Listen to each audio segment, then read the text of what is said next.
அருக வணக்கம் போஸ் நேயர் அவர்களே. இன்று வைகாசி விசாகம் முருகப்பெருமானுக்கு உகந்த நாள். உங்களுக்கு எந்த விதமான கடன் தொல்லைகளோ, இந்த குடுக்கல் வாங்கல் பிரச்சனைகளோ மற்றும் திருமண தடைகளும் இருந்தால் எல்லாம் வல்ல முருகப்பெருமானை வேண்டிக் கொண்டு யோவைதாக பிரம்மனோ வேத அமிர்தேனா பிரஜாம்பதிகே தஸ்மை பிரம்மய பிரம்மாஷா ஆயுஷ்டேஜோ பிரஜாம்பதிகே தனம் தானியம் பசும்பகத்தெல்லாம் சகசம்பஸ்தரம் தீர்க்கமாய் தீர்காயுஷ்யமஸ்தோ.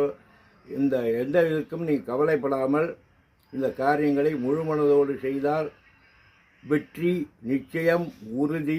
கடவுள் நம்பிக்கை அதிகமாக வைத்துக்கொண்டு இந்த காரியங்களை நீங்கள் மேலும் மேலும் சிறப்பாக செய்ய வேண்டும் என்று கேட்டுக்கொள்கிறேன். இங்கெல்லாம் தாமரங்கோட்டை சங்கரையர் சிவன் கோயில் தெரு. எல்லா வல்ல முருகப்பெருமானை வேண்டிக்கொண்டு நீங்கள் சுபகாரியங்களையும் நல்ல காரியங்களையும் மிக சிறப்பாக செய்ய வேண்டும் என்று முருகப்பெருமானை வேண்டிக் கொள்கிறேன். நேயர்களுக்கும் நன்றி.